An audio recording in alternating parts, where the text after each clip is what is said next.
여러분 안녕하십니까? 뉴스가 있는 저녁 12월 20일 금요일 순서를 시작합니다. 어제부터 위성정당이 이슈가 되고 있습니다. 연동형 비례대표제에서 비례대표를 많이 얻기 위해 어떤 당이 따로 만들어서 운영하는 말 그대로 위성정당이라고 합니다. 선거법상 다른 정당의 선거운동은 금지입니다. 그런데 후보는 우리 당 후보를 찍어주시고 정당 투표는 우리 당 말고 저쪽 당을 찍어주시면 됩니다. 이렇게 할 수 있는 걸까? 또 정당에 주는 국고 보조금은 그 정당 활동에만 써야 합니다. 그런데 위성정당을 돌봐줄 돈은 또 어떻게 마련할 수 있을까? 궁금한 것들이 많습니다. 여러분의 질문과 의견도 기다리겠습니다. 샵 0945 유료 문자나 유튜브 팟빵 게시판을 이용해서 의견, 질문 전달해 주십시오. 출연한 전문가와 함께 여러분이 주신 내용들을 논의해 보겠습니다. 자유한국당이 비례정당을 만들겠다고 이렇게 밝히면서 선거법 개정안 논의에 급제동이 걸렸습니다. 다른 정당들은 있을 수 없는 일이라며 강하게 반발했지만 연동형 비례대표 제도에 허점이 드러난 셈이라 4+1 논의가 벽에 부딪힌 상황입니다. 한현희 기자가 보도합니다. 비례한국당을 만들겠다는 자유한국당의 선언에 여야의 선거법 논의가 사실상 중단됐습니다. 한국당은 연동형 비례대표제를 도입하는 방식으로 선거법이 바뀌면 손해보는 지역구 의석을 위성정당의 비례대표 의석으로 만회하겠다는 뜻을 분명히 했습니다. 정 그렇게 연동형 비례제를 하겠다고 강행을 하면은 우리도 그에 맞춰서 움직일 수밖에 없지 않느냐라는 거죠. 실제 이처럼 오로지 비례의석을 목표로 하는 위성정당 창당을 제한할 수 있는 뾰족한 방법은 없습니다. 새로운 정당 운용 방식이기 때문에 지금로서는 선거관리위원회도 제한을 둘 법적 근거를 찾기 힘들다는 겁니다. 지역구는 한국당, 비례는 비례한국당을 찍어달라고 홍보해도 선거연대 형식이라면 꼬투리를 잡기 힘들 수 있습니다. 민주당은 한국당을 향해 정치 발전보다는 자기 이익만 따진다며 거세게 비판했습니다.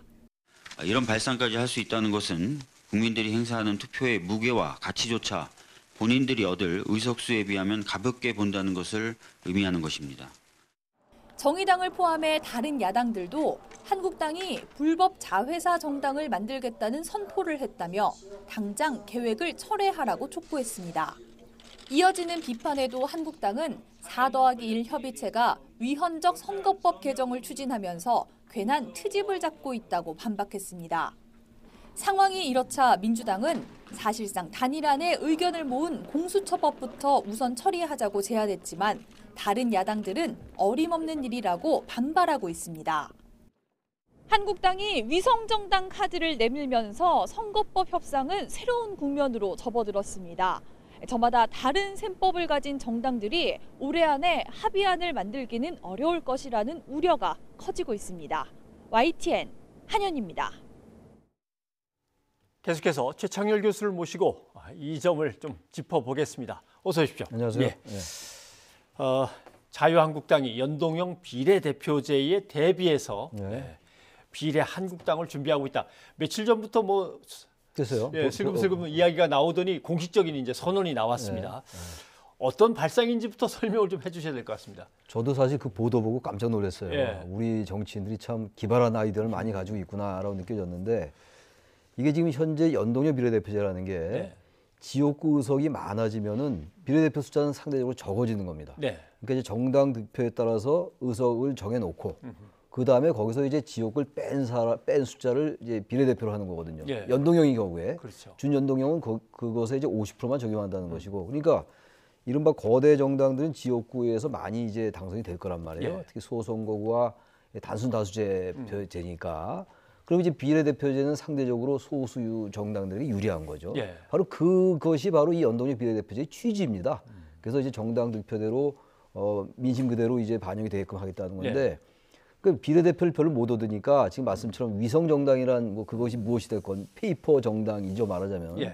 전 페이퍼 컴퍼니 들어봤는데 페이퍼 파티는 처음 들어봅니다. 그걸 만들어서 그쪽에 비례대표를 해라. 그러니까 왜냐하면 이 같은 당에다가 그 정당 대표를 찍으면 지역구가 많이 되면은 이게 비례대표가 적용이 안 되거든요. 다른 정당에 유사 정당에 그 비례대표를 그 정당 득표를 찍어서 그걸 온전히 그대로 흡수하겠다, 나중에 합당하겠다라는 거거든요. 아하.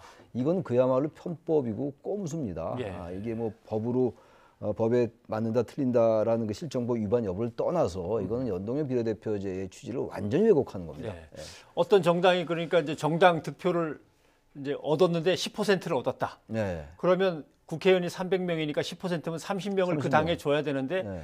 지역구에서 한 명도 당선을 못 시키면은 비례대표를 가지고 이제 그걸 채워야 되니까 엄청난 숫자의 비례대표를 얻을 수 있는 건데 그렇죠. 예. 요걸 이제 두 개로 딱 분리해서 분리해서 하는 거죠. 지역구는 우리가 또 우리의 자회사가 비례대표를 가져가고 갖고 그걸 이제 합당을 해서 이제 네. 그 숫자 다 이제 챙기겠다라는 거니까. 좋은 머리를 국정이나 국민을 위해서 이렇게 글쎄요. 계속 썼으면 그 좋았을 참 걸. 굉장히 그 정말 막판에 이런 일이 또 정치적 벌어졌어요. 상상력이 극도로 발휘되는 것 같습니다. 그러면 민주당도 뭐 이렇게 한국당도 그렇고 다들 거대한 양당은 입장이 다르고 소수 정당도 입장이 다르고 이렇게 되겠군요, 이것도. 민주당도 만약에 이게 현실화된다면 윤리적으로 규범적으로 비판하기 이전에 의석을 뺏기는 거 아니겠어요? 예. 그러니까 정당은 아무튼 자기 당이 의석을 많이 확보하는 걸 나무랄 수 없는 겁니다. 정당이라는 게 권력의 획득이 목표이기 때문에 기본적으로. 근데 만약에 민주당이 한국당이 이러한 그 위성 정당을 만든다고 해서 민주당이 또 만들 명분이 있을까요? 정치라는 게 이건 최소한의 명분이 필요한 건데, 그러니까 정치라는 게 신뢰와 명분의 조화이긴 합니다만, 전 그래서 민주당으로서는 대단히 이건 아주 곤혹스러운 일이다. 난감하고 곤혹스럽군요. 예, 그렇습니다. 근데 그러면 어느 당이 얼만큼 유리해질지 계산이 어느 정도 나오겠습니까? 그 계산이라는 게요. 지금 이제 20대의 의석수라든지 지금의 이제 정당의 그 지지율 이런 것들을 해서 조금 해보면은 네. 자유한국당이 좀 유리하긴 합니다. 네. 그러니까 연동률 50% 저기 화면에 나오는데 연동률 50%를 적용하고 지역구 250석, 비례대표 50석. 지금 이제 그 4+1에서 이것이 논의된다는 거 아닙니까? 네. 그다음 연동형에 이제 30석에다 이른바 이제 캡을 씌운다. 이 기준을 적용할 때 다른 당은 이제 줄거나 그대로인데 자유한국당이 좀 늘어나는 이런 결과거든요. 그러니까 뭐 지금 도표가 나오고 네. 있으면 복잡하니까 맨 오른쪽에 네, 마이너스 숫자 숫자 수만 보시면 보시면 돼요. 뭐 네, 숫자 보시면 되는 민주당이 한 4석 줄 수 있고 예. 자유한국당은 한 7석 늘어날 수 있고 이런 식으로 나가는군요. 그 이제 저 숫자대로 될 것도 사실 아니에요. 저 부분은 이제 제가 말씀드린 그 당시에 20대 선거 때의 숫자를 그 시뮬레이션 적용해서 나온 적용해서, 거라서 예. 저렇게 된다는 보장도 없거든요. 그렇죠. 단지 그러나 한국당은 어쨌든 이대로 가면은 진보 성향의 정당들이 의석을 많이 차지해서 결국은 연대를 할 것이다. 거기에 대한 우려가 지금 한국당에 있는 거죠. 예. 그러다 보니까 이러한 이제 아이디어를 생각한 거죠. 예. 저건 뭐 어떤 그냥 가상의 조건을 이제 대입해서 대입한 시뮬레이션을 돌려본 그런 상황이었습니다. 그렇습니다. 예, 예. 예. 근데 실제로 상황을 봐서는 이게 우리 지금 정치 관련 여러 법들이나 상황을 볼 때 적용할 수 있겠냐, 압박용이냐, 이제 이런 논란이 있습니다. 제가 보기에는 적용하려면 할 수 있을 겁니다. 아마. 예. 이제 법에는 지금 아까 이제 말씀하신 것처럼 다른 정당을 위한 선거운동을 할 수 없게 돼 있고 국고보조금도 쓸 수 없게 돼 있잖아요. 예. 근데 이거를 이제 명시적으로 그 정당에다 찍어라란 말은 안 하겠죠. 그러나 이미 유권자는 다 아는 거기 때문에 예. 그 정당을 지지하는 이제 유권자들 아주 그 결집력이 강한 이른바 충성도가 강한 유권자들이 찍을 수는 있어요. 예. 그러니까 이거는 사실 법에 이렇게 나와 있습니다만 이러한 것들을 명시적으로 선전하지 않으면 되는 것이기 때문에 효과를 볼 수 있다고 생각합니다. 그래서 저는 저 부분이 현실화될 가능성이 충분히 있다. 단지 중요한 건 이겁니다. 그 정당에 대해서 충성도가 높은 유권자들이 그렇게 바란 대로 할 수 있겠으나 예. 국민들이 알 거 아니에요. 이제 이거 위성 정당이라는 용어부터도 그렇죠. 거부감을 주는 데다가 아무리 그 정당을 지지하지만 이렇게 하는 건 잘못됐다라는 인식이 팽배해지면 오히려 지역구에도 저는 떨어질 수가 있다. 지역구에서도. 또 그래서- 그런 역풍이 예, 가능할 그럼요. 수도 있군요. 이거 하나만 생각할 게 아니라 유권자들은 우리 인간이거든요. 시민들이에요. 지성이 있는 집단 지성의 시민들이 유권자들이기 때문에 이거 너무 하나만 보고 생각하는 거라는 생각이 들어서 이거는 기본적으로 물론 자신들이 의석을 많이 차지하기 위한 거라서 현실 정치에서 마냥 나무랄 수는 없다 하더라도 국민들의 집단 지성을 너무 얕보는 거다. 이거는. 국민들을 너무 얕잡아 보는 것은 아닌지 국민들 어려워하면 이런 발상할 수 있겠어요? 예. 그런 생각이 듭니다. 그러니까 어떻게 보면 핵심 지지층은 뭐 우리가 당을 이렇게 자회사처럼 있겠죠. 만들었으니까 양해를 해주시고 하면 먹힐 수 있는데 중도로의 외연을 확대하는 그런데 작업은 전 불가능해지는군요. 오히려 지역구에서 예상치 못한 그러한 이제 불이익을 당할 수 있기 때문에 네. 막상 이것이 실천되기는 전 쉽지 않지 않을까. 그리고 뭐 어느 언론도 다 이것을 비판적으로 보고 있기 때문에 예. 약간 압박용은 아닌지 현재로서는 그렇게 보여지기도 합니다. 예. 그렇군요. 예. 아무튼 뭐 묘한 수를 좀 그렇습니다. 생각해냈는데 이뭐 현실로 갈 때는 뭐 여러 가지 걸림돌은 좀 있겠습니다만은 예. 정말 하겠다면 또 못할 일은 못할 없다. 것도 없다라는 라고 거죠. 하는 예. 알겠습니다. 그런데 4+1 협의체에서는 선거법 어떻게든 통과시켜 보자라고 다시 논의를 좀 하는 듯 하더니 이 문제가 나오니까 그냥 꽉 막혀버렸습니다. 또 석패율 제도가 또 이제 민주당에서 예. 이것을 또 반대하고 있는 입장이기 때문에 4+1 협의체에서 뭔가 논의가 돼서 합의가 모색될 것 같았는데 그 부분도 안 되고 지금 말씀처럼 3+1에서도 이제 이 부분이 나오니까 예. 각 정당의 계산이 다 다르니까 이게 쉽지 않은 거고 그래서 항상 이 선거에 관련된 법, 이른바 정치관계법들, 정당법도 그렇고 정치자금법도 그렇고 이 공직선거법도 그렇고요. 예. 선거를 상당히 많이 앞둔 때 이게 개정이 이루어져야죠. 선거가 바로 목전에 있으면 이 계산이 가능해지거든요. 그렇죠. 그러니까 이 정당들 계산법이 복잡해지니까 당이건 주범이건 당장 이겨야 된다는 것 때문에 이렇게 난항에 빠지는 거죠. 사실 자유한국당 입장에서도 당을 하나 더 만드는 작업을 해나가면서 선거운동을 준비하면서 지역구 공천하랴 비례대표 어떻게든 남의 당처럼 겉으로는 돼 있지만 그렇죠. 그거 조정하려 하면은 이 권한이나 아니면 뭐 자원 이런 것이 분산되면서 말씀하신 대로 지역구에서 오히려 손해볼 수도 있겠습니다. 선거운동을 그러한 못하고. 것들을 이제 배분하는 과정 속에서 의외에 예. 당내 파열음도 생길 수 있어요. 아하. 그거 하나만 볼 건 아니다라는 생각도 듭니다. 거기에서 또 문제점이 이렇게 발생하면은 그래가지고 당내 갈등으로 이제 예. 선거 전국이니까 서로 막 내부 고발이 그럼요. 나오고 뭐 그렇게 그러겠죠. 되면 이제는 같은 당내가 문제가 아닌 거죠. 자신이 당선돼야 되는 거니까. 네. 그러면 정치가 대단히 이제 어지러워지는 거죠. 알겠습니다. 그런데 이렇게 되니까 이제 민주당에서는 되는 것부터 빨리 하자. 뭐 네. 검찰개혁법안이라든가 민생법안 이렇게 얘기를 했는데 이게 조율이 되겠습니까? 일단 이제 맨 처음에 선거법이 이제 그 선거의 규칙이니까 게임의 룰이니까 빨리 해야 되는 건 맞는 거죠. 예. 사실 선거구 획정은 선거일로부터 1년 전에 됐어야 되는 건데 이미 그건 어겼단 말이에요. 네. 더군다나 예비 후보들 후보 등록도 등록은 이미 지금 지났습니다. 시작됐죠. 12월 17일이니까 네. 지났는데도 아직 이제 이 규칙을 마련을 못한 거란 말이죠. 그래서 선거법을 하는 게 맞는데 워낙 지금 이제 이렇게 되다 보니까 이제 정치권 전체가 이제 국민들의 불신 비난에 직면하고 있는 거죠. 그러다 보니까 쟁점이 없는 비쟁점 법안들, 민생 법안 이런 것도 빨리 통과시키자는 건데 또 이거를 또 한국당은 뭐 예산을 자신들 배제하고 통과시켰기 때문에 사과해라 또 이렇게 나오니까 예. 정말 이 우리 정치가 이거는 뭐 요만큼 단 1%도 합의가 안 되는 이런 상황이에요 지금. 예. 네. 근데 시청자들이 이제 보여주시는 이런저런 뭐 질문들을 쭉 전체적으로 보면 네. 이제는 질문이 좀 단순해진 것 같습니다. 네. 그럼 도대체 패스트트랙 법안은 됩니까? 올해 시한도 얼마 남지 않았는데 이 질문이 이제 등장하기 제가 볼 시작합니다. 때는 지금 오늘이 12월 20일이지 않습니까? 예. 그러면은 올해 안에 된다는 보장이 별로 없을 것 같아요. 지금 선거법이 진행되는 과정을 보면은 225대 75는 이미 패스트트랙 정도에서 올라갔던 것이고 예. 240대 60 얘기 나오다가 250대 50까지 모아졌는데 속패율은 사실 민주당이 찬성했던 법이었어요. 그렇죠. 지역 구도 완화라는 그런 취지 때문에. 근데 이제 민주당이 또 반대하고 있단 말이에요. 뭐 다른 여러 가지 이유가 있습니다. 다 이제 그 속내들이 있는 거죠. 예. 겉으로 이제 중진들 구제용이라고 합니다만 이제 그 진보 성향의 정당들이 마지막까지 그 석패율에 매달려서 끝까지 가면 진보표가 분산된다는 그런 이제 민주당은 우려가 있는 거거든요. 근데 이런 것들이 계속 얽히다 보니까 연동률도 30명한테만 이제 캡을 씌운다는 거 아닙니까? 그렇게 된다면 이게 지금 일각에서는 또 25명에만 캡을 씌우자 이런 말이 나와요. 또 예. 그 계산 한두 명 그 이제 비례대표 때문에 이런 식으로 한다면은 연말까지 저는 이 패스트트랙 선거제 이거 저는 합의하기 어려울 것 같아요. 그렇다고 지금 뭐 한국당 배제하고 선거 게임의 룰을 그냥 밀어붙이기도 한계가 있을 거고 말이죠. 그러니까 시청자분들 말씀처럼 되는 거냐? 저는 뭐 가능성을 그렇게 높게 보지 않는다. 예. 말씀드리고 싶습니다. 알겠습니다. 오늘 또 고맙습니다. 예, 고맙습니다. 예.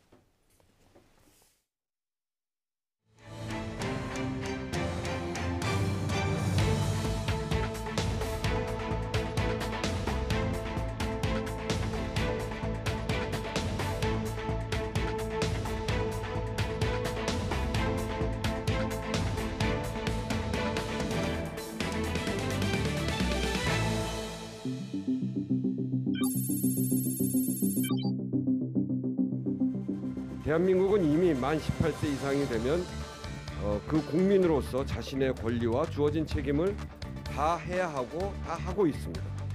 그러나 정작 가장 중요한 권리인 투표권이 없습니다. 의무만 있고 권리는 없는 나라. 이렇게 해서 되겠습니까? 선거 연령을 18세로 인하하게 되면 어떻게 됩니까? 한마디로 고등학교 교실에 이념이 들어가고 정치가 들어갑니다. 지금 현재의 교육이 어떻습니까? 좌파 교육감들이 다 장악하고 있습니다.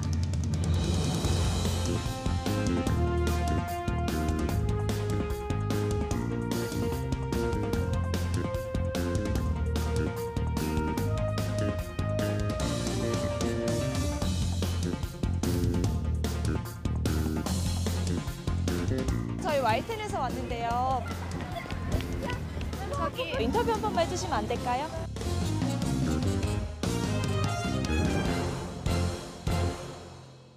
만 19세인 선거권을 한 살 낮추는 거에 대해서 어떻게 생각하세요? 찬성하시는지 반대하시는지? 저는 찬성해요. 왜냐하면 저는 제가 겪은 바로는 중학교, 고등학교 때 이미 충분히 요즘은 정보화 시대라서 충분히 정보를 많이 접할 수 있고 어릴 때부터 그래서 나이를 그렇게 많이 안 먹어도 충분히 생각이 성숙할 수 있고 그런데 굳이 이렇게 나이를 지금 기준은 많이 높다고 생각해요. 그게 과거의 기준이기 때문에 지금 많이 변화된 사회에서는 뭐 그거에 맞춰서 이제 가는 게 맞다고 생각합니다. 어린 층의 투표권이 좀 더 많아짐으로써 좀 더 다양한 의견이 표출되지 않을까 생각이 되네요. 만 18세로 낮추는 거에 대해서 어떻게 생각하세요? 찬성하시는지 반대하시는지? 부적절하다고 생각합니다. 어떤 이유에서? 되게 신중하지 않은 상태로 투표를 하는 경우가 많은데 그게 더 연령이 낮춰지게 되면 아무래도 확률이 더 낮지 않을까. 본인의 의견을 표출하는 건 좋지만 이제 본인의 생각이 정리가 되지 않은 시점에서 이렇게 투표를 하는 게 별로 큰 의미가 없다고 생각합니다. 요즘에는 쉽게 누구나 뭐 정치 관련된 기사라든지 이런 걸 확인할 수가 있잖아요. 그래서 그 알 권리도 많이 나아졌기 때문에 그런 너무 어린 나이만 아니라면 19살에서 18살 친구들도 충분히 사리 분별을 할 수 있다고 생각합니다. 아직도 고등학교는 주입식 교육이 많이 되고 있다 보니까 그런 점에서 아직 자기 생각을 제대로 펼치기가 어렵지 않나. 그래서 고등학생까지는 그냥 정치판에 안 끌어들이고 대학생부터 끌어들였으면 좋겠다. 정치도 모르면서 투표할 바에는 그냥 아예 안 하는 게 낫다고 봐요. 시간이 뺏길 것 같아서 공부에 방해될 것 같긴 해요.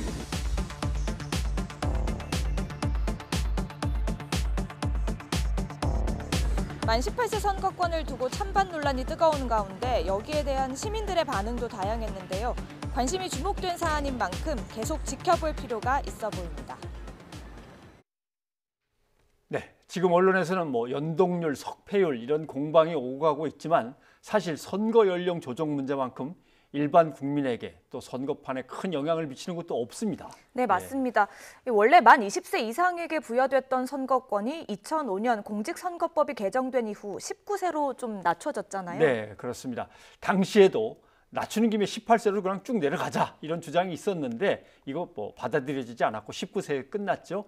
여전히 거기에 대한 찬반 논란이 뜨겁게 남아있는 것 같습니다. 네, 제가 현장에 나가보니 아주 다양한 의견이 있었는데요. 18세 청소년이 과연 정치에 참여할 자격이 있을까, 역량은 될까 이런 의견을 놓고 이제 찬반이 팽팽하게 갈리더라고요. 네, 조금 전에 영상을 보니까 또 나이가 어리다고 꼭 찬성하는 건 아니고 나이가 많다고 해서 반대하는 것도 또 아니더라고요. 네, 맞습니다. 남녀노소 아주 다양한 의견을 주셨는데요. 일단 찬성하는 분들은요. 기본적으로 청소년들도 좋은 후보자를 선택할 역량을 갖추고 있다는 거고요. 또 어떤 분은 이런 이야기를 하셨습니다. 청소년들이 후보자들의 공약을 살펴보고 고민하면서요. 민주주의 사회의 성숙한 시민으로 자라날 기회를 얻게 된다고 이야기를 해주셨습니다. 네. 또 세계적인 추세도 선거 연령이 18세라는 점도 강조했습니다. 그러면 안 된다는 의견은 도대체 왜 안 된다는 거죠? 네, 반대 의견이 또 있었는데요. 학업에 집중해야 할 학교가 정치화될 우려가 있다는 의견이 있었고요. 이 선생님들의 정치 성향이 학생들의 투표에 영향을 미칠 우려가 있다는 얘기죠. 또 만 19세 이상을 성년으로 규정한 민법과 충돌하지 않을까 이런 문제가 있다는 의견도 있었습니다. 그렇군요. 사실 최근에 2년고 상황을 놓고 볼 때도 정치 편향 교육이다 아니다 이런 논란이 있었기 때문에 아마 이번 선거 연령 조정에 대한 관심들은 더 뜨거운 것 같습니다.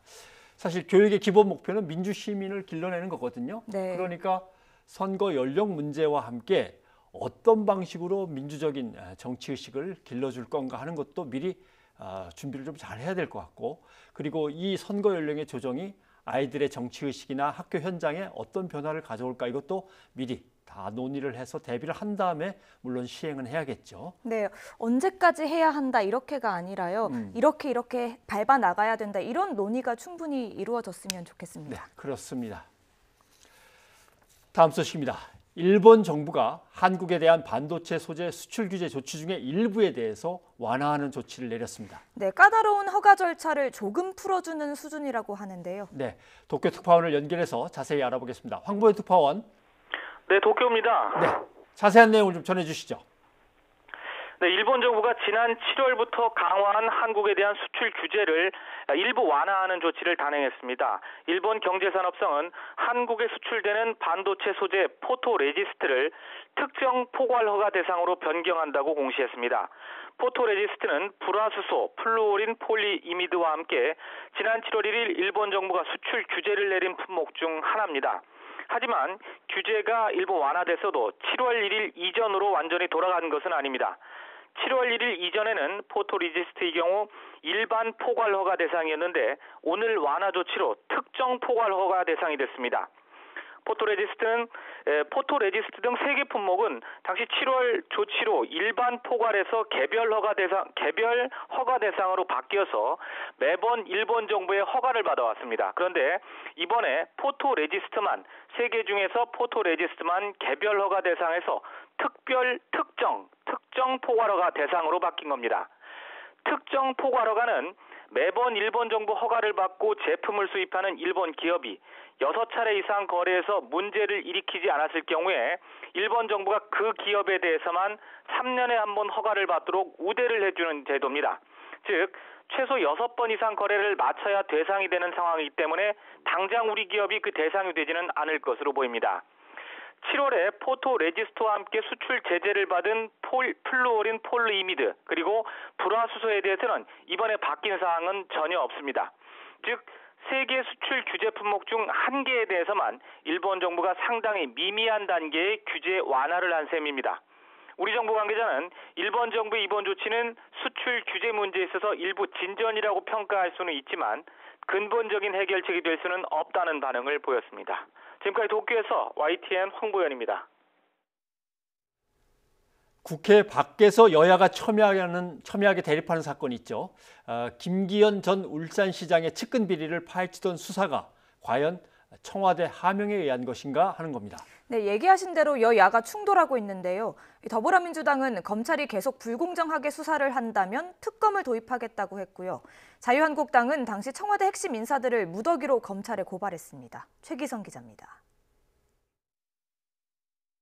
민주당은 김기현 전 울산시장의 측근 비리가 이번 사안의 본질이라며 청와대 하명 수사 의혹으로 부르는 것 자체가 잘못이라고 반박했습니다. 검찰이 청와대가 죄를 지었다는 느낌을 주기 위해 정치적 의도를 갖고 사건을 만들고 있다며 직접 울산 사건이라고 이름을 짓기도 했습니다. 당장 특검을 도입하자는 당 내부 요구에는 일단 선을 그었지만 검찰이 계속 불공정하게 수사를 하면 언제든 추진할 수 있다고 경고했습니다. 특히 문제가 됐던 김기현 전 울산시장에 대한 비리 사건에 대해서 원점에서 다시 재수사할 필요가 있지 않나. 또 검찰이 의도적으로 패스트트랙 사건을 끌고 있는 것 아니냐며 하루빨리 수사 결과를 내놓으라고 요구했습니다. 검찰총장이 국감에 출석에 위정을 한 것입니까? 아니면 검사들이 검찰개혁 법안과 거래를 하기에 항명을 하는 것입니까? 반면 같은 사건을 울산시장 불법 선거 개입 의혹이라고 명명한 한국당은 당시 청와대 관계자들을 줄줄이 검찰에 고발했습니다. 문재인 대통령의 친구인 송철호 울산시장 당선을 위해 경쟁자였던 임동호 전 민주당 최고위원에게 청와대가 불법적으로 자리를 제한한 것이라는 주장인데 임종석 전 대통령 비서실장과 조국 전 민정수석, 한병도 전 정무수석까지 모두 8명을 고발 대상에 올렸습니다. 울산시장 선거의 전체를 권력의 핵심부에서 총괄적으로 선거 개입을 했다. 이것은 충격적이고 민주주의 파괴와 헌정 질서 유린. 사실이라면 중대한 선거법 위반이라며 문 대통령을 직접 겨냥하는 발언도 쏟아냈습니다. 지금까지 이 사건으로 드러난 것만으로 해도 이번 선거농단 게이트는 공작 선거의 완결판, 이 정권이 감당할 수 없는 부정선거라고. 이처럼 여야가 정면으로 충돌하면서 큰 이견이 없는 법안조차 국회 문턱을 넘지 못하고 있습니다. 총선을 앞두고 주도권을 쥐기 위한 싸움이라지만 정치권이 민생과 동떨어진 의혹 부풀리기에만 매몰되고 있다는 비판도 새겨들어야 할 것입니다. YTN 최기성입니다. 이 의혹과 관련해 기획재정부가 오늘 검찰의 압수수색을 받았다고요? 예. 지난해 지방선거에서 자유한국당 후보였던 김기현 전 울산시장은 지역의 수건 사업이던 산재병원을 공약으로 내세웠고요. 네. 그다음에 이제 민주당 후보로 경쟁했던 송철호 시장은 일반 시민을 위한 공공병원 유치를 공약으로 삼았습니다. 결국 그러니까 재정이 어느 쪽으로 어떤 식으로 흘러갔냐가 이제 문제가 되는 거죠. 네, 그러니까 이 공약의 수립과 이행 과정, 예산의 배정, 그리고 청와대와의 접촉 내용 이런 것들을 살펴보면 의혹을 밝혀내는 데 도움이 되겠군요. 그렇습니다. 예. 네, 박석영 기자가 보도합니다. 서울중앙지검 공공수사2부가 기획재정부와 한국개발연구원 KDI에 대해 압수수색을 진행했습니다. 기재부는 재정관리국 타당성 심사과 KDI는 공공투자관리센터가 대상입니다. 기재부가 압수수색을 받은 건 박근혜 정부 당시 차관 비리 의혹 이후 3년 만입니다. 이번 압수수색을 통해 검찰은 정부 예비타당성 조사 관련 자료를 확보했습니다. 지난해 울산시장 선거를 앞두고 청와대가 후보들의 공약 이행 과정에 관여한 부분이 있는지 확인하기 위해서입니다. 당시 자유한국당 후보였던 김기현 전 울산시장은 지역 수건 사업이던 산재모병원을 선거 공약으로 내세웠습니다. 이와 달리 민주당 후보로 경쟁했던 송철호 울산시장은 일반 시민을 위한 공공병원 유치를 공약으로 삼았습니다. 그러나 선거를 16일 앞둔 지난해 5월 정부 예비타당성 불합격 발표로 산재모병원은 백지화됐습니다. 검찰은 송 시장이 청와대 관계자로부터 예비타당성 결과를 미리 듣고 공약 수립에 참고했는지 조사하고 있습니다. 김 전 시장 측근 비리 첫 제보자인 송병기 울산시 부시장의 업무 수첩에 산재모 병원이 좌초되면 좋다는 취지로 이를 뒷받침해주는 문구가 적혀있기 때문입니다. 이에 대해 기획재정부는 예비타당성 탈락은 정치 일정이 전혀 고려되지 않은 정상적인 업무 진행이었다고 해명했습니다. 기재부 압수수색과 동시에 검찰은 송병기 부시장도 울산지검으로 추가로 소환해 조사했습니다. 검찰은 송 부시장을 상대로 업무 수첩 내용의 정확한 사실관계와 청와대 인사와 만난 경위 등을 조사했습니다. 청와대 하명수사 의혹에서 시작된 수사가 선거 개입 의혹으로 번지면서 검찰 수사망도 정관계로 확대될 것으로 보입니다. YTN 박서경입니다. 네, 이 사건을 계속 살펴보자면 김기현 전 울산시장은 자신이 추진했던 공약 사업을 청와대와 정부가 좌초시켰다고 주장하고 있는 겁니다. 그 근거로 송병기 씨의 업무 수첩을 이제 제시하고 있는 거죠. 네, 송병기 울산시 부시장의 그 수첩에는 공약과 관련된 논의 등이 담겨 있는 것으로 알려져 있는데요. 하지만 정작 수첩에 등장하는 인물들의 해명은 엇갈리고 있습니다. 박기환 기자입니다. 김기현 전 울산시장이 주장하는 송병기 부시장 수첩에 담긴 의혹은 크게 두 가지. 청와대가 송철호 시장의 당선을 위해 경선 경쟁 후보를 제거하고 공약을 논의했다는 겁니다. 김 전 시장에 따르면 지난 2017년 10월 송 부시장은 청와대 관계자와 김 전 시장이 추진하던 산재 모병원 사업을 자초시키고 공공병원 사업 추진을 공약으로 논의합니다. 이틀 뒤 청와대 방문 뒤에는 공약과 관련해 강길부 의원에게 정무적으로 접근한다는 내용이, 다음해 3월엔 청와대 비서관을 만난 자리에서 공공병원 사업의 구체적인 예산 등이 언급됩니다. 실제로 지난해 5월 산재 모병원 사업은 예비타당성 조사에서 불합격됐고 이후 공공병원 사업은 조사를 면제받습니다. 당내 경선과 관련해선 수첩의 경쟁자 제거 계획이 언급됩니다. 울산시장 당내 경선 전 강력한 경쟁자였던 임동호 전 민주당 최고위원에게 적당한 자리를 제공하고 대신 송 시장 체제, 즉 송 시장을 시장 후보로 확정한다는 계획이 수첩에 나왔다는 겁니다. 김 전 시장은 수첩에 담긴 내용이 대부분 실행된 만큼 청와대와 부처가 세밀하게 개입한 정황이라고 주장합니다. 선거 전략에 따라서 청와대도 그리고 행정부처도 움직였다. 그런 측면에서 매우 그 내용이 죄질이 나쁜 사안이라고 저는 봅니다. 하지만 임 전 최고위원은 자리를 제안받았다는 의혹을 전면 부인했습니다. 출마하지 않는 조건으로 어떤 자리 제안을 했다. 그것은 절대로 있을 수 없는 얘기고 그러니까 수첩에만 기록되었지 제가 확인할 수 없는 사실이니까. 여권의 특검 추진 논의가 보류된 가운데 송 부시장의 수첩을 둘러싼 진실 공방이 검찰 수사에서 어떻게 드러날지 주목됩니다. YTN 박견입니다. 유재수 전 부산시 부시장에 대한 감찰 무마 의혹도 여야가 격돌하고 있는 사건입니다. 네, 검찰은 유 전 부시장에 대한 청와대의 특별 감찰 내용만으로도 심각한 비위가 드러났다. 그래서 수사를 의뢰할 만했다. 이렇게 보고 있는 거죠. 그렇습니다. 근데 당시 이제 민정수석이던 조국 전 법무장관에게 수사 의뢰를 왜 하지 않고 무마해 버렸느냐 그 이유를 따지고 있는 거죠. 조국 전 장관을 최근에 2차례 불러서 조사를 했는데 이제 마무리할 단계가 됐습니다. 과연 구속영장 청구까지 나아갈지 박희재 기자가 보도합니다. 유재수 전 부산시 부시장에 대한 감찰 무마 의혹과 관련해 조국 전 법무부 장관을 2차례 소환한 검찰은 추가 소환 필요성을 언급하지 않았습니다. 조 전 장관을 상대로 한 직접 조사를 마치고 진술 분석과 법률 적용 검토를 진행하고 있습니다. 조 전 장관은 검찰에서 감찰 중단 결정의 최종 책임자는 자신이라고 인정하면서도 잘못은 없다고 진술했습니다. 판단이 잘못됐더라도 정무적인 책임이 있을 뿐 법적으로 잘못된 것은 아니라는 주장을 펴는 겁니다. 검찰은 거꾸로 비위 혐의가 중대한데도 억지로 중단시킨 정황이 충분하다고 보고 조 전 장관을 추궁해왔습니다. 피의자 신분으로 소환한 만큼 민정수석의 직권을 남용해 감찰을 막았다고 보고 있습니다. 다만 김경수 경남지사와 윤건영 청와대 국정기획 상황실장의 청탁을 백원우 전 비서관이 조국 당시 민정수석에게 전달했다는 보도는 명백한 오보라고 지적했습니다. 검찰은 이제 조 전 장관에게 직권남용 혐의를 적용해 구속영장을 청구할지 고민하는 것으로 전해졌습니다.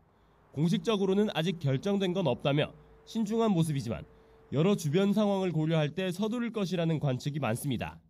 신임 법무부 장관이 취임하면 대규모 인사이동이 예상되고 수사권 조정과 공수처 법안이 논의되는 국회식에도 중요한 변수이기 때문입니다. 이런 상황을 고려할 때 이르면 다음 주 초에는 조국 전 장관에 대한 구속영장 청구 여부가 결정될 가능성이 높아 보입니다. YTN 박희재입니다. 서울 동대문 디자인 플라자가 화려한 빛으로 겨울밤을 밝히고 있습니다. 대형 빛축제 서울 라이트가 개막했다고 하네요. 네, 서울 라이트 현장에 중계차가 나가 있습니다. 박희원 캐스터. 네, 동대문 디자인 플라자에 나와 있습니다. 네, 뒤로 펼쳐지는 광경이 멋져 보입니다. 내용을 좀 전해주시죠. 네, 제 뒤로 보이시죠? 화려하게 수놓아진 불빛들이 정말 장관을 이루고 있습니다. 날씨는 춥지만 추위를 잊게 할 만큼의 광경이라고 말할 수 있을 것 같은데요. 오늘 저녁 7시에 서울 라이트가 개막을 했습니다. 보시는 것처럼 동대문 디자인 플라자 DDP의 곡선 외관이 대형 캔버스로 변신을 했습니다. 서울 라이트는 서울시와 서울 디자인 재단이 DDP에서 올해 첫 선을 보이는 빛 축제인데요. 올해의 주제는 서울 해몽입니다. 빛 축제를 통해서 서울과 DDP의 과거, 현재, 미래 데이터를 모아 인공지능으로 각 시기의 기억과 또 꿈을 해석한다는 의미입니다. 오늘부터 내년 1월 3일까지 보름 동안 하루 4차례씩 라이트쇼가 펼쳐집니다. 또 크리스마스와 새해로 넘어가는 31일에는 특별한 영상쇼도 준비되어 있다고 합니다. 연말연시에 이곳 빛축제에서 소중한 추억 하나 남겨보셔도 좋겠습니다. 주말인 내일은 아침까지 겨울 추위가 이어지겠습니다. 내일 아침 서울 기온은 영하 5도까지 떨어지겠지만 낮 기온은 영상 5도까지 올라서 예년 수준을 회복하겠습니다. 일요일인 모레는 영상권의 온화한 날씨가 이어지겠고 밤 사이에는 중서부 지역에 비나 눈이 내릴 전망입니다. 이번 주말 주말과 휴일 강추위가 주춤하는 사이에 서울의 밤을 화려하게 수놓은 빛의 향연을 함께 해보시면 좋겠습니다. 지금까지 동대문 디자인 플라자에서 YTN 박희원입니다.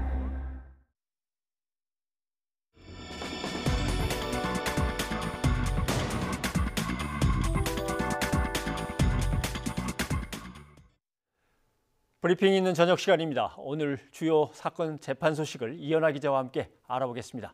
어서 오십시오. 안녕하십니까? 예. 첫 번째 건 어떤 재판입니까? 네, 가사도우미 성폭행 혐의와 그리고 비서 성추행 혐의를 받고 있는 김준기 전 동부그룹 회장 관련 소식입니다. 예. 오늘 첫 공판이 열렸고요. 변호인은 피해자의 기억과 차이가 나는 부분이 있지만 사실관계 자체는 대체로 인정한다고 말을 했습니다. 피해자의 일관된 진술이 있으니까 그 부분을 네. 이제 무시할 수는 없고 그건 인정하겠는데 그러나 꼭 그렇지는 않은데라는 건 아마 힘을 마구 사용해서 완력으로 폭행한 건 아닌데라는 그런 그 부인하는 건가요? 또 조금은?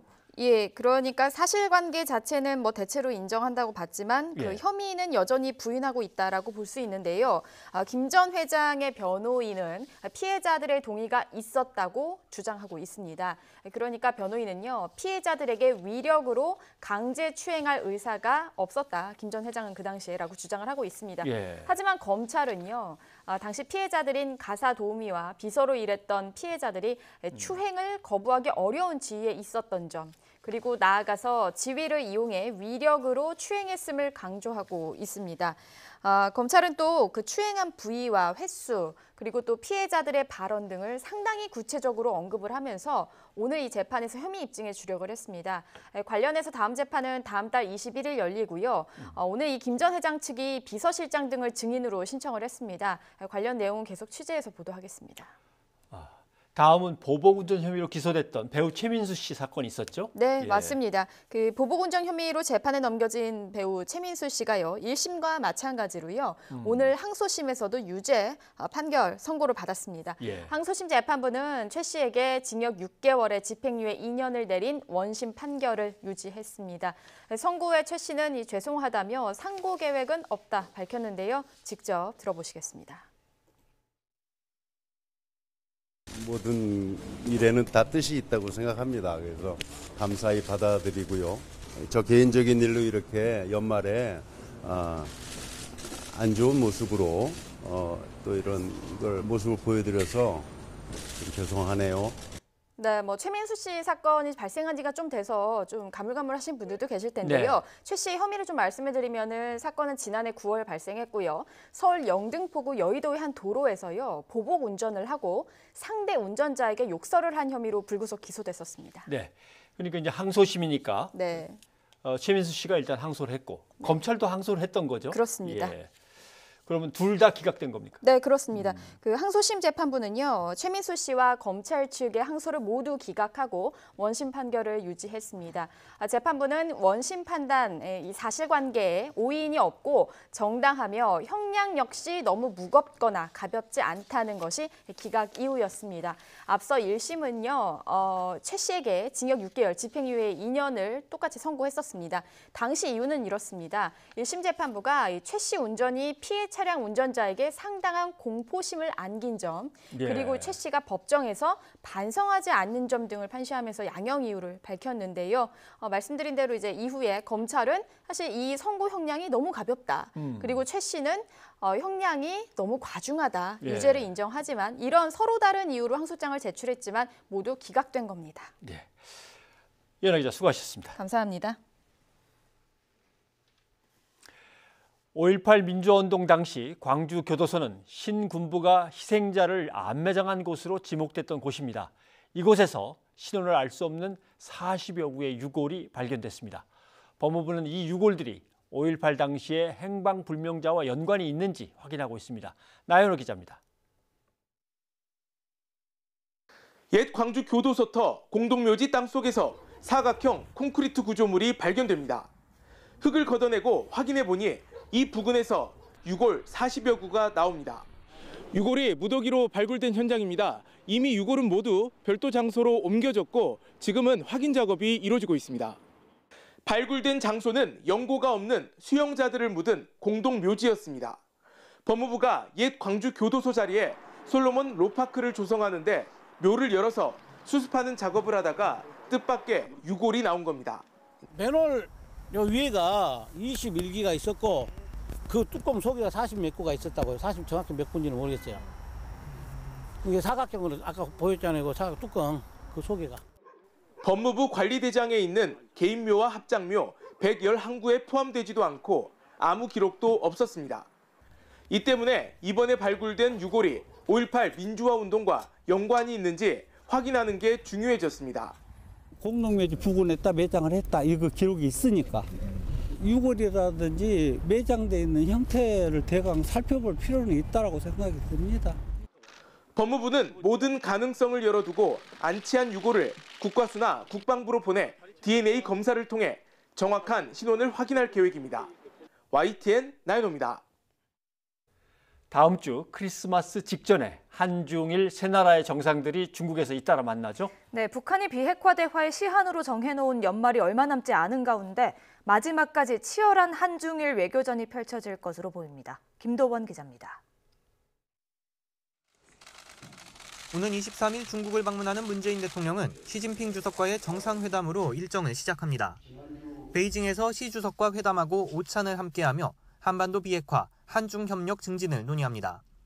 같은 날 청두로 이동해 리커창 총리와 만나 만찬을 하면서 경제와 환경 분야 협력에 관한 의견을 나눕니다. 2016년 사드 배치로 시작된 중국 내 한류 금지령, 한한령 해제도 다뤄질지 주목됩니다. 한중일 3국 정상회의는 이튿날 크리스마스 이브에 열립니다. 3국 협력 발전 방향은 물론 한반도와 국제 정세를 주제로 회의를 엽니다. 회의 결과를 3국 정상이 함께 발표한 뒤 환영 오찬이 이어집니다. 특히 비핵화 협상 재개 방안이 비중 있게 논의될 전망입니다. 문 대통령은 한반도의 완전한 비핵화 그리고 항구적 평화 정착을 위한 우리 정부의 노력에 대해 설명하고 중국과 일본 양국의 건설적인 기여도 당부할 예정입니다. 오찬 이후 문 대통령은 아베 신조 일본 총리와 정상회담을 엽니다. 한일 정상은 지난달 태국에서 11분 환담을 나누긴 했지만 정식 회담을 여는 건 1년 3개월 만입니다. 그간 양국 관계의 어려움에 비춰 개최 자체에 큰 의미가 있다고 할 수 있습니다. 8번째로 열리는 이번 한중일 정상회의는 3국 협력체제 출범 20주년이라는 의미도 같습니다. 북한이 설정한 이른바 연말 시한도 임박한 상황이어서 크리스마스 직전 3국 정상의 만남에 더욱 관심이 쏠립니다. YTN 김도훈입니다. 네, 우리나라에 왔던 스티븐 비건 미국 국무부 대북정책 특별대표도 역시 중국으로 건너가서 연말 시한이 되기 전에 뭔가를 시도해 보려고 한 듯합니다. 네, 맞습니다. 북한과 만나지 않을까 이렇게 기대를 모았지만 결국 무산이 됐습니다. 북미 간 긴장 해소를 위한 돌파구 찾기는 여전히 난항을 겪게 됐습니다. 베이징에서 강성웅 특파원이 보도합니다. 중국 방문 마지막 날, 숙소를 떠나는 스티븐 비건 대표에게 북한 방문 가능성을 물었지만 답이 없었습니다. What's been the response from North Korea to your idea of talks? Are you going to North Korea soon, Mr. Began? 북한의 대화로 나오라고 공개 요청하고 베이징까지 왔지만 북한은 공식 반응을 보이지 않았습니다. 비건 대표는 북한과의 접촉도 방문도 성사시키지 못한 채 결국 미국행 비행기에 올랐습니다. 중국 측과는 한반도의 대화 분위기가 계속돼야 하고 정치적 해결이 중요하다는 데 공감했습니다. 하지만 대북 제재에 대해서는 입장 차이를 좁히지 못했습니다. 미국은 제재를 고수한 반면 중국은 단계적 병행 추진을 내세워 사실상 부분 해제를 요구했습니다. 中美双方也就分阶段同步走，并行推进半岛无核化和构建和平机制，交换了意见。 방중 기간에 부장관으로 상원 인준이 통과된 비건 대표는 중국의 러위청 외교부 부부장도 만났습니다. 부장관 승진 이후에도 대북 특별대표는 계속 맡기로 해 북핵 문제에서의 협상력은 커지게 됐습니다.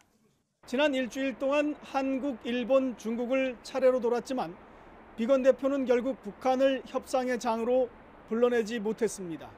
북한이 정한 연말 시한 이전에 협상 재개의 사실상 마지막 기회가 무산되면서 북미 간 긴장의 수위는 더 높아질 전망입니다. 베이징에서 YTN 강성웅입니다.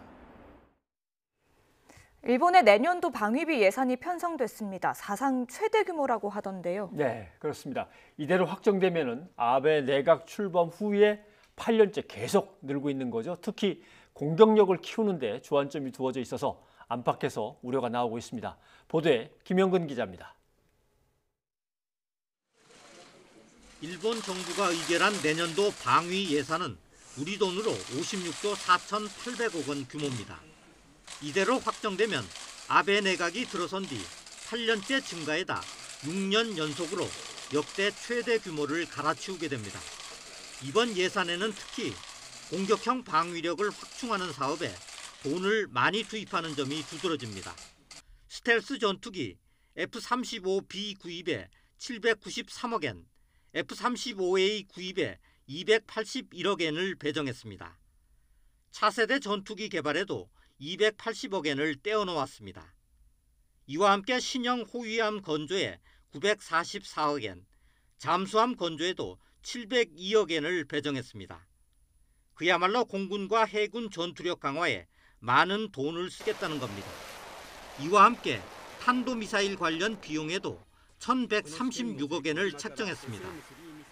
安全保障環境に対応できる防衛力の強化と防衛関係費の適切な管理の両立という観点から効率化・合理化を図りつつ中期防衛力整備計画に従って真に実効的な防衛力を整備していきたい、このように思います。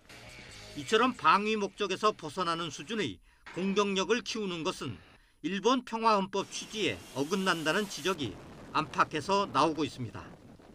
하지만 아베 총리 내각은 이에 아랑곳하지 않고 앞으로도 방위력 강화와 헌법 개정에 힘을 쏟을 것으로 전망되고 있습니다.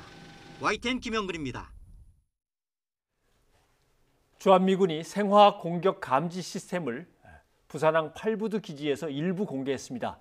여기에서 세균 무기 실험을 한다, 이런 의혹이 있자 공개하고 설명을 한 겁니다. 네, 이 시설은 생화학 위협을 방어하기 위한 것이다. 생물학 실험은 하지 않았다, 이렇게 주장했는데요. 시민단체는 위험하다며 즉각 철거하라고 주장했습니다. 김정호 기자입니다. 주한미군이 부산항 8부두에서 운영하는 생화학 공격 감지 시스템 센터입니다. 세균 무기를 반입해 실험을 진행하고 있다는 의혹이 해소되지 않자 설명회를 열어 일부를 공개한 겁니다. 주한미군은 센터가 지역 안전을 위해 도입한 생화학 위협 조기 경보 체계라는 점을 강조했습니다. 우리나라에서는 생물학 실험 연구를 진행하지 않았고 방어 감지 체계만 운영했다는 주장입니다. 반입했다는 시료도 살아있는 균이 아니라 장비를 교정할 때 필요한 비활성화된 표본이고 모두 질병관리본부에 통보했다고 설명했습니다. 여기에 준비 태세에 영향을 줄 수 있지만 신뢰도 중요해서 센터에 필요한 기존 표본을 폐기하고 반입도 중단했다고 덧붙였습니다. It's a balance between readiness capability and maintaining a strong alliance and having to the trust and confidence of the Korean people. 설명회를 함께 연 국방부는 현장 공개로 의혹이 해소됐다고 평가했습니다. 대한민국 국방부와 그리고 주한미군사가 우리 그 국민들 그리고 시민들의 안전을 최우선적으로 생각한다는 것을 평가할 수 있다고 이렇게 생각하고. 하지만 시민단체는 주한미군이 세균 무기를 8부두에 몰래 반입해놓고도 형식적인 설명회로 덮으려 한다고 주장했습니다. 이것은 설명회가 아니라 그냥 실험하니 그냥 들어라, 이겁니다.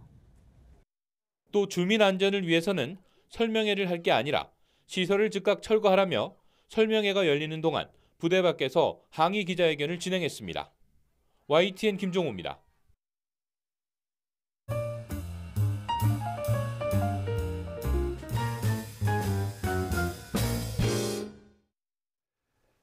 겨울철이 되면서 블랙아이스로 인한 교통사고 소식이 계속 전해지고 있습니다. 이호근 대덕대 자동차학과 교수를 모시고 특히 주의해야 할 블랙아이스 발생 지역에 대한 얘기를 나눠보도록 하겠습니다. 어서 오십시오. 안녕하세요. 지난번 상주 그쪽에서 워낙 크게 사고가 났기 때문에 일단 어느 고속도로가 사고가 많은 건지 이런 것부터 좀 알아야 될 것 같습니다. 예, 일단은 뭐 블랙아이스의 정의를 말씀드리면 예. 보통 이제 눈이 많이 오거나 비가 많이 내려서 결빙되면 사람들이 주의합니다. 하죠. 그런데 보통 이제 낮에 내린 눈이나 비가 살짝 녹았다가 도로 보면 파손된 부위가 좀 있죠. 예, 갈라진 틈을 그렇죠. 말씀하시나요? 포톨이나 갈라진 틈에 이렇게 숨는데 노면에 묻은 빗길이나 이제 빗물이나 이런 것들은 타이어가 지나가면서 다들 이렇게 닦아내는 효과를 발생시켜요. 예. 날아가는데 고여있던 것들이 밤이 되면서 기온이 급격히 떨어질 때 부피가 팽창을 하는데 다시 얼면서 그렇죠. 부피가 얼음 얼리면 이렇게 위에 솟죠. 그러니까 예. 가라앉아 있던 게 살짝 솟아오르는데 노면에 떨어진 먼지, 기름때와 섞여가지고 까맣게 잘 눈에 안 띕니다. 네. 하얗게 반짝이지 않고요. 그런 것들이 있다 보니까 실제로 뭐 도로 관리가 좀 안 돼 있거나 이런 지역에서 상당히 많이 발생하는데 예. 뭐 오정교나 뭐 아니면은 그 나주대교 이런 부분에서 가장 많이 발생한 지역이죠. 오정이면은 무안 쪽에 있는 거. 그렇죠. 무안 광주 고속도로 상에서 그 다리 대부분이 교각에서 많이 발생하고 있습니다. 네. 그렇군요. 서울에서 혹시 블랙아이스 주의해야 될 곳은 어디입니까? 예, 뭐 주의할 곳은 유사합니다. 교각이나 도로나 고속도로, 고가도로 이런 부위고요. 주로 보면은 서울 지역에서는 이렇게 또 블랙아이스와 별도로 고층 빌딩들이 많이 있어서 하루 종일 낮에도 그늘진 지역이 상당히 많이 있거든요. 예. 그런 지역은 다른 데보다 온도가 최소 2, 3도 낮기 때문에 낮에 영상으로 회복됐다 하더라도 그런 부분에서 빙판이 계속 유지되면서 대형 사고가 발생하고 있습니다. 그러니까 저도 한 2번 겪었습니다. 네. 고가도로를 컵을 틀면서 올라가다가 네, 예. 뱅글뱅글 돈 적도 있고 예. 흔들흔들 이렇게 미끄러진 적도 있고 한데 예. 고가 이런 데가 다르군요. 다른 밑에 그렇죠. 도로하고. 일반 도로 같은 경우는 지열이 올라옵니다. 전달이 되기 때문에 온도가 어느 정도 상온하고 비슷한데 예. 교각이나 이런 다리 같은 경우는 위아래가 뚫려 있으면서 특히 바람이 많이 불거든요. 그러면서 온도가 다른 지역보다 2, 3도 떨어지고 이번 상주 사고 같은 경우도 영상 3도에서 영상 2도 정도로 떨어지는데 결빙의 위험이 있다고 출동을 하다가 사고가 발생했죠. 출동을 하다가 사고 나고. 그래서 3, 4도 정도 차이가 나고 조금 전에 말씀하신 것처럼 직선 도로에서는 실제 미끄러지는 현상은 발생하지만 대형 사고는 발생을 잘 안 합니다만 커브길에서 차량이 회전을 하다가 미끄러지면서 뺑뺑 돌고 측면 추돌로 인해서 대형 사고가 발생하기 때문에 이런 교각, 커브길 이런 부분이 상당히 위험하다고 말씀드릴 수 있어요. 아니, 듣고 보니까 상당히 좀 네. 무서워지기 시작하는데 네네. 전국적으로 이런 곳이 그럼 많은 겁니까?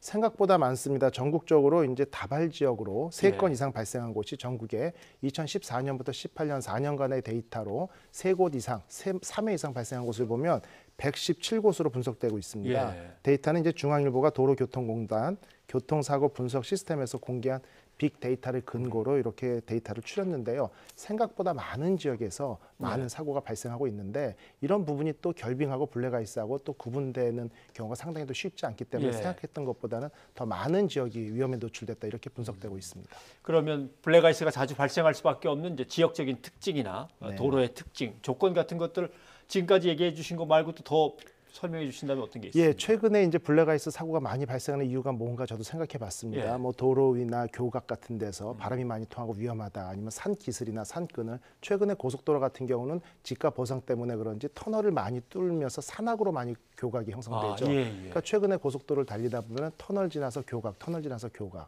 이런 부분들의 그렇죠. 산 기슬계 그늘이 많이 지는 지역이 가장 위험하고요. 이런 부분들은 또 아까 말씀드린 것처럼 지역적으로 상당히 좀 외곽적에 있다 보니까 네. 실제 또 요즘 주행 속도가 좀 높아졌죠. 이런 부분들에 대해서 상당히 좀 주의를 하고 운전해야 합니다. 네. 이제 아까도 상주 같은 경우 이제 결빙에 대한 어떤 작업을 하러 방지 작업을 하러 가다가 이제 사고가 났다고 말씀하셨는데 실제로 이런 사고를 예방하는 방법은 어떤 겁니까? 실제 제가 운전을 하다 보면은 고속도로나 이런 데 지방도로예요. 야생동물 뭐 출몰 지역 이런 표지 자주 보셨을 겁니다. 그러면 동일하게 블랙아이스로 인한 빙판 형성의 사고가 발생한 지역이라고 표지판을 세우면 좋을 텐데 이걸 많이 못 봤어요. 저도 전국에 117곳 이상이 있다고 하는데도 많이 눈에 띄지 않고 많이 있거든요. 본 거는 되게 돌 굴러내리는 표시, 그렇죠. 낙석 야생동물 표시, 야생동물 이 정도죠. 그다음에 무단횡단 사고가 발생한 지역이다. 이 정도에는 저도 보지 않았거든요. 그래서 이런 부분은 충분히 이런 통계가 이미 있다라고 하면 당장 전국에 120여 곳에는 이게 블랙아이스나 결빙 사고가 다발 지역이라고 경고를 한 2, 300m 전에 붙이고 사람들이 감속할 수 있도록 하는 게 가장 중요하다고 볼 수 있습니다. 그렇죠. 미끄러움의 문제니까 좀 멀찌감치 미리 예고를 해야 그렇죠. 되는군요. 예. 그리고 또 이제 뭐 염화칼슘을 뿌리는 것도 염화칼슘 같은 경우는 결빙되기 전에 뿌리는 것이 효과가 훨씬 좋거든요. 네. 그렇기 때문에 어떤 조건이 뭐 영하 2도 아니면 영하로 떨어졌을 때가 아니라 영상 5도쯤 되면 예방 차원에서 다소 좀 미리 뿌리는 지역은 또 따로 선정해서 관리하는 기관에서 이런 부분을 철저히 검증해야 되지 않을까 이렇게 보고 있습니다. 그러면 일단 운전하다가 미끌하면서 이제 흔들리거나 아니면 돌려고 한다 그러면 운전자로서는 핸들이나 아니면 브레이크 같은 건 어떻게 조작을 해야 됩니까? 가장 이제 주의할 사항이 사람들이 차량이 미끄러지면서 이 부분에 빙판이다라고 하면 보통 놀래서 브레이크를 더 꽉 밟습니다. 그리고 앞에 다른 차량이 있다 보니까 피하기 위해서 핸들을 급격히 흔들거든요. 결국 핸들을 급격하게 조작을 하면서 급브레이크를 밟는 것은 차량의 어떤 조정 안정성을 떨어뜨리는 가장 지름길입니다. 결국 차량이 회전을 하면서 측면 추돌을 하게 되는데 가장 좋은 것은 브레이크를 서서히 조금씩 나눠 밟고요. 어차피 사고를 면하지 못할 거라고 하면 범퍼끼리 추돌하는 게 가장 부상 위험이 적습니다. 왜냐하면 앞에는 엔진룸이 있고 뒤는 트렁크가 있으니까요. 그런데 과격하게 핸들을 돌리면서 브레이크를 밟다 보면 측면으로 충돌하게 되면 문이 생각보다 얇죠. 결국은 오히려 부상 위험이 높아질 수 있고 부상의 정도도 커질 수 있기 때문에 자 브레이크를 나눠 밟고 급격히 밟지 않고 조심스럽게 밟으면서 핸들을 꽉 급제하고 방향을 유지한다. 이게 가장 중요합니다. 일단 나아가는 방향을 어떻게든 유지를 해야 됩니다. 유지하는 게 가장 중요합니다. 근데 혹시 잘 안 돼서 미끄러지는 쪽으로 꺾어야 됩니까? 아니면 반대 방향으로 핸들을 꺾어야죠. 반대로 꺾어야 됩니까? 우리가 그 외국 액션 영화 같은 데 보면요. 커브를 차가 끽 소리 나면서 돌리다 보면은 왼쪽 커브를 트는데 바퀴는 오른쪽을 보고 있는 경우가 보이실 겁니다. 결국 바퀴가 그 차량이 미끄러지는 진행 방향으로 이렇게 정렬하도록 반대 방향으로 틀어주는 것이 오히려 차량의 움직임이나 회전을 줄여주는 가장 좋은 방법입니다. 그러면 결국은 브레이크를 나눠 밟는다라고 하는 의미는 근데 뭐 부딪힐 것 같으니까 꽉 밟게 될 수밖에 없을 것 같기도 한데 차간 거리를 미리 띄워놔야 되는군요. 맞습니다. 이 빙판이나 특히 서리가 겨울철에 살짝 어는 것도 빙판과 동일한데 이 제동 거리가 얼마큼 길어지는지 사람들이 좀 모르는 경우가 많거든요. 한 두세 배 길어지는 거 아닙니다. 아닙니까? 보통 제동 거리를 이제 경험상 보통 새 타이어가 한 50m, 60m 정도 되거든요. 시속 100km에서 급제동하면. 근데 이제 웻제동이라고 해서 비가 왔을 경우 이게 20% 길어져서 1.2배가 되는데 1.2배요. 1.2배. 눈이 오면 이게 3배가 되고요. 그다음 중요합니다. 빙판에서는 9배로 길어집니다. 9배요? 결국은요. 주변에 차량이 없다고 해서 빙판길에서 시속 100km로 주행하다 브레이크를 밟으면 500m 이상 미끄러진다고 보셔야 되거든요. 결국 그렇다는 얘기는 물론 앞차도 같이 미끄러져서 앞으로 나가기 때문에 빙판에 우려가 있는 지역이나 이런 지역에서는 앞차하고의 안전거리를 저는 3배 정도로 띄우고요. 그다음에 주행 속도를 한 30% 정도 감해서 주행 속도도? 상당히 주행 속도가 2배가 되면 제동거리는 4배가 되고 주행 거리가 절반으로만 속도가 줄어들면 브레이크 속도가 거리가 4분의 1로 줄어들기 때문에 아주 중요한 포인트입니다. 청취자들 또 시청자들께서 이거 메모하면서 들으셨어야 되는데 아무튼 차간 거리 넉넉하게 띄우시고 몇 배. 그다음에 속도 줄이는 게 가장 감속하시고 그다음에 이제 핸들 급히 꺾게 되면은 미끄러지는 방향의 반대 방향 뭐 이런 것들. 보통 이제 우리가 제동 시험할 때 아까 제가 100km라고 말씀드렸잖아요. 겨울철에 타이어나 자동차 회사에서 정상적으로 테스트하는 게 눈길에서는 40km 주행 테스트를 합니다. 결국은 40에서 60 이상 넘어간다는 것은 겨울철에 자동차를 타이어를 설계하는 회사에서도 염두에 두지 않는 조건이라고 하셔야 되기 때문에 실제 빙판길에서는 상당히 좀 주의해야 된다. 이런 부분을 다시 한번 당부드리고 싶습니다. 그럼 이런 위험에 대한 또 안전 조치에 대한 어떤 알 수 있는 뭐 사이트가 있다든가 아니면 정보 제공 방법이 있습니까? 최근에 이제 행안부에서 내비게이션 운영사하고 손을 잡고 한 3개사 정도에서 정보를 이제 공지를 하도록 이제 바꾸고 있습니다. 뭐냐면은 운전을 하다가 겨울철에 예를 들면 영상 3도 미만이라도 이 지역은 결빙의 위험이 있는 지역이니까 주의해서 운전하라. 이런 식으로 약 12월 1일부터 시범 운영을 하고 있고요. 이 결과를 봐서 뭐 전국적으로 아니면 모든 내비게이션이나 이런 앱으로 확대할 예정으로 보이고 있습니다. 예를 들면 뭐 과속 방지턱이 몇 미터 앞에 있습니다. 이렇게도 하는데 그렇죠. 과도하게 계속 연속해서 있습니다라고 쉬지 않고 알려주기 때문에 그런 정보가 중요하거든요. 근데 조금 전에 말씀드린 것처럼 이미 2014년부터 18년까지 4년 동안에 3번 이상의 결빙에 의한 사고가 발생한 곳이 177곳이다. 분석이 이미 다 돼 있거든요. 그런 프로그램에 넣기만 하면 되고요. 실제 과하게 경고를 한 부분에 대해서는 실제 결빙이 안 됐다 하더라도 안전사고 예방에 의해서 불만이 없을 수 있으니까요.